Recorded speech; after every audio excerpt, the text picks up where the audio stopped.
पिछले महीने मेरी एक दोस्त की शादी के बाद एक मस्त रिसोर्ट में पार्टी चल रही थी और हम सब डिनर की टेबल पर बैठे थे और एक जनरल से डिस्कशन से बात इस तरफ मुड़ गई कि लड़कियों को स्मोक करना चाहिए या नहीं।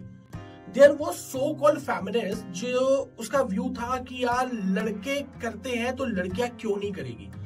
मेरे पास एक बेटर क्वेश्चन था कि क्या किसी को भी स्मोक करना चाहिए, लड़का हो या लड़की, दोनों को ही नहीं करना चाहिए। It's injurious to health. But इसके बाद she had an number of arguments on which I just responded you are true.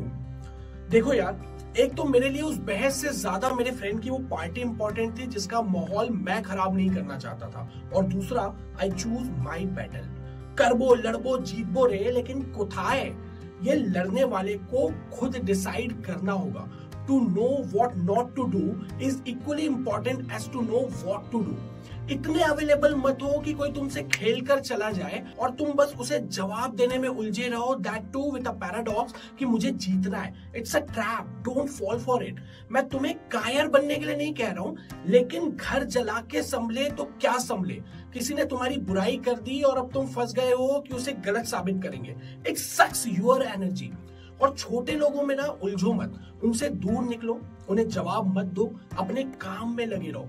किसी को जवाब देकर जो पहला काम आप करते हो वो ये है कि आप उसके अस्तित्व को मान देते हो, उसके सवाल को मान दे रहे हो, उन्हें इग्नोर करो। And trust me, nothing hurts like ignorance. Mental boycott करो अपने जीवन में ऐसे छोटे लोगों का। एक बड़ा मजेदार किस्सा है श्री कृष्ण के जीवन में कि जब जरासंध ने मथुरा को घेर लिया था, आक्रमण करने ही वाला था कि मथुरा की सेना छोटी है और जरासंध ललकार रहा था, पता है तब कृष्ण ने क्या किया? वो भाग गए। और इसीलिए भगवान श्री कृष्ण को हम रणछोड़ भी कहते हैं। और द्वारका में नई नगरी बसाली जो जरासंध के आक्रमण से दूर थी।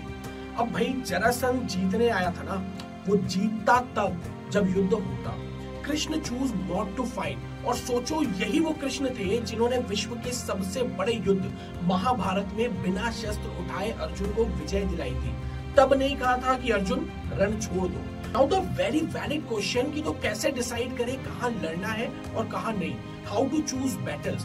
Prioritise your life. जीवन में अपना एक बड़ा लक्ष्य तय कर लो और जो भी युद्ध तुम्हें उस दिशा में बढ़ा रहा है उसका स्वागत है, लड़ो। पर जो उससे भटका रहा है वहां मत लड़ो। मान लो तुमने सोचा है कि एंट्रेंस निकालकर एक बड़ी यूनिवर्सिटी में एडमिशन लेना है और एग्जाम सेंटर के जस्ट बाहर तुम्हारी छोटी सी बात पर बहस हो गई है और मारपीट भी हो गई है, तो वो एग्जाम की तैयारी साल भर से की है वो तो खराब हो गई।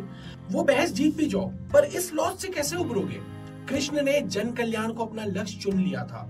जरासंध वाला युद्ध उनकी प्रजा के लिए नुकसानदेह होता, आम जन का नुकसान होता, वो टाला जा सकता था तो कृष्ण ने टाल दिया।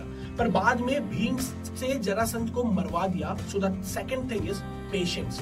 बेसब्र मत हो, पहले बड़े लक्ष्य पालो, छोटे लक्ष्य तो हासिल हो ही जाएगा।